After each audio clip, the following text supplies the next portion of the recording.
байна шүү. Өнөөдрийг бэлтгэл дуусчихад байхад тоглосон шин. Хичээж байгаамаа. Одохгүй Азийн хэсгийн шүтэрхэн тоглолт байна шүү дээ.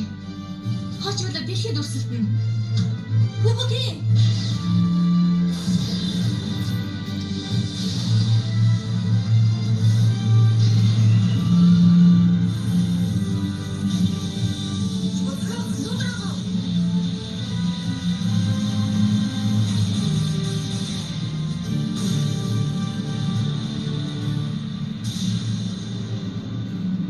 Зүйтэй.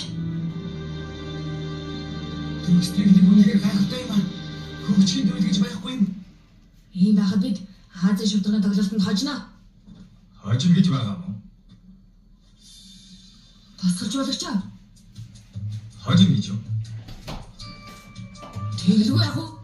Ийм байдалтай бол та нараа дэлхийд үзүүлж чадахгүй хязээч. Боломж байгаа дээр сүүлчийн тоглолтын дээр сайхан тоглоод аваарай.